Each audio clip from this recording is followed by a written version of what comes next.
So on this channel, we've gone over a lot of Nickelodeon stuff, like iCarly and Victorious, and Dan Schneider and all of his wrongdoings. God, there are so many. But one of the shows that we haven't gone over, because I haven't gone back to relive that moment in my time capsule of a life that I used this channel as because of my PTSD about middle school, is Ned's Declassified School Survival Guide. See, the great thing about Ned's is that it starred children, but they weren't abused by the showrunner because Dan Schneider had nothing to do with this.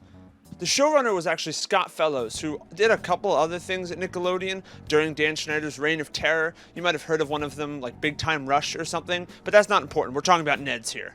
But this was like a super grounded take on a middle school experience revolving around students at James K. Polk Middle School, who I didn't know was a president until well after this show ended. You know, on a side note, it's kind of weird that all of these schools are named after really boring presidents. Like, why don't we name some schools after celebrities? Like the Bill Cosby School for Wayward Girls, or like the Drake School for underage twerking girls, or like the R. Kelly School for urinal people. You know what? As I'm saying these out loud, it just feels like a bad idea. Let's just go back to president names. Anyway, the show follows three main characters. Ned, played by Devin Worcestershire Sauce. Devin Worcestershire Sauce, who's the main character and also the narrator, and also the guy who breaks the fourth wall is better than Deadpool ever could have as a child. We also have Mose, who's played by Lindsay Shaw, and she's like one of the boys. She's a bro girl. I know that saying tomboy is like offensive now or something, but like, she's one of the bros. She's one of the guys. She's someone you can go get a beer with. These are children. What am I talking about? Holy f***. She's also the muscle of the group. Like, she's the toughest one. So she basically serves as Ned's muscle for whatever like nefarious schemes he comes up with at school. And then we've got Cookie, who may actually be one of the smartest children I've ever seen in my entire life. See, because Cookie's like the tech guy with all the gadgets and doohickeys and stuff, and he basically invented Google Glasses and Jarvis from Iron Man before the movies came out and before Google decided to come out with Google Glass. He was like their guy in the chair, except his chair was the backpack, and the backpack held like the key to the universe. And he had like basically a server in there that he would use to hack the mainframe of the school to like change grades or get whatever information they wanted to get. How was he not like in a government agency by the end of this show? Like, this guy was a super genius. So then we've got a bunch of side characters to go over on this show too. And there's Gordy, the janitor, who's also the same actor who voices Cosmo from the Fairly OddParents. And if you didn't know that and you do now because of me, I'm sorry, and also you're welcome. I also found it very strange that the janitor is the only consistent adult in the show, other than like the weird teachers and the really, really overacting vice principal who reminds me of like a pimp on Miami Beach. And that's the only way I can describe him. But I find it strange that all of the kids go and hang out with Gordy inside of the janitor's closet alone or in small groups. Like, I feel like there's a lot of questions that we need to be asking about what the janitor was doing in the closet all the time and why he was always with children.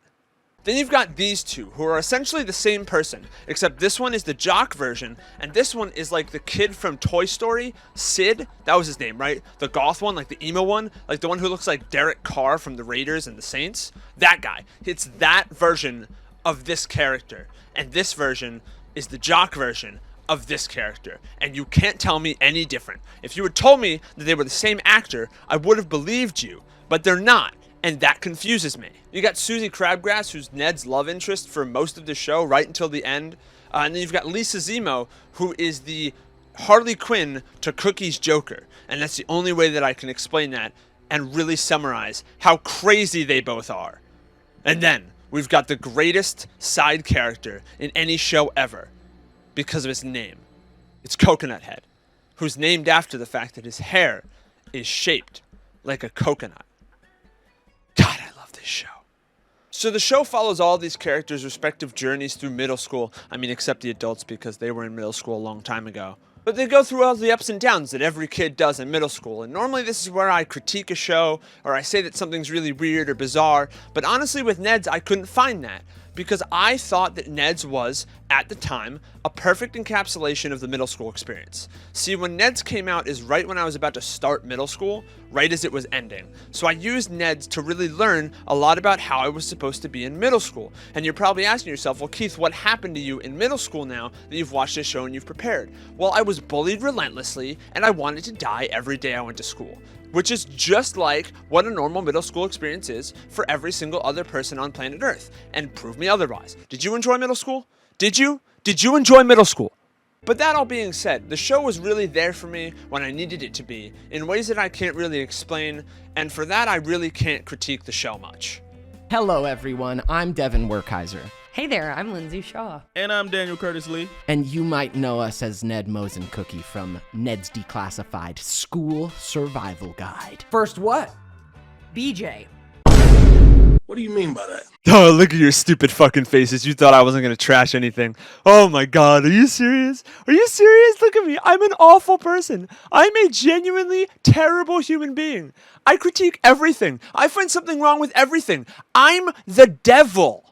So 15 years after Ned's Declassified, the show, ended, the trio of main actors who were clinging on to relevancy from being a childhood actor, which is probably something I should make a video about because god, childhood actors are just so messed up right now. They come out with the Ned's Declassified podcast where they talk about old episodes and talk about behind the scenes stuff, and they try to cling on to relevancy with their show that's been dead for 15 years. And like, I get why they're doing it because like they're really passionate about the show and I love the show. So I've watched some clips from the podcast and I'm sure that a lot of people who love the show growing up really enjoy watching this podcast. But outside of going over the episodes and going over like some of the behind the scenes stuff, the rest of the behind the scenes stuff is absolutely unhinged. I mean, I'm sure everyone has seen the most recent clip on TikTok or YouTube Shorts or Instagram Reels or Facebook Reels or whatever short form media form Twitter has now. I'm sure you've all seen the clip of Lindsay Shaw talking about how she basically tried to date everyone in the Ned's Declassified cast. And the only reason that bothers me is not because of, you know, it being a girl wanting to date a bunch of men, because that's just insecure of me to make fun of. The thing that bothers me is that they were all like very young on the show. And the things that they talk about doing while on the show when I was a child watching the show disturbed me to my core. Like, listen, I love the behind the scenes stuff and I love hearing about behind the scenes content and stuff that they did behind the scenes. But I don't want to hear when I was like 8 or 9 years old that one of my favorite actors or actresses at the time, who was like 12 to 14, was hooking up with a bunch of other 12 to 14-year-olds behind the scenes on set of a children's show. Like, that's just not... Maybe I just have this innocence about the show, but I feel like that's just not something I want to hear about. Anyway, the other point of this podcast is like the idea behind it, or the motivation at least, was that they wanted to revive the show and make it like an adult version of Ned's Declassified, which I think is a really, really great idea. And they made it into a podcast instead because it got rejected by networks, which is stupid because that's a great idea. I mean, look at all of the shows that are getting rebooted right now. Like, how many shows that are not as good as Ned's Declassified was, we're getting rebooted now, and they just said no to Ned's Declassified? And also, I just think it's silly at this point, or like maybe oversaturated is a better word, not silly. Who the fuck am I, a 5th grader? It's just oversaturated now with podcasts about old shows. I mean, you've got this podcast with the 3 main stars of Ned's Declassified. You've got the Wizards of Waverly Place podcast with Harper and the father. You've got the Boy Meets World podcast with 3 of 4 of the main stars because Ben Savage hates everyone now. And you've got the podcast about The Office with Pam and Angela. And I feel like those podcasts all really talk about the show, or they interview like fellow child actors who were on the show with them or something. And that's cool, that's fine, that's whatever. But the Ned's podcast is just so unhinged. Like, it's insane, but it's also kind of refreshing in a way. Because like I said, the original point of this was to reboot the show, but now they're making a podcast where they talk about like adult subjects and adult topics, along with talking about the old show and the behind the scenes stuff. And that's great, I love that. I don't need to hear about how Mose tried to suck Ned off on set of the show when they were 15 though. Like, that's just not something I need to hear about as a 24-year-old now who loved this show when he was a kid. Like, I don't...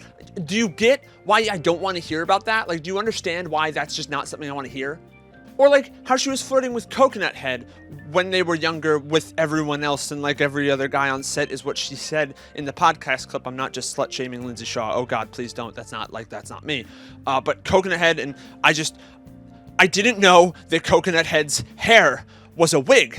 I thought he had the hair styled like that for the show, and that was just his hair. I didn't know it was a wig, and in doing research, I discovered that it was a wig, and I think it ruined my entire childhood. So, Ned's Declassified. Did you watch it growing up? Did you watch the Unhinged podcast now? Are both of the answers to that question yes?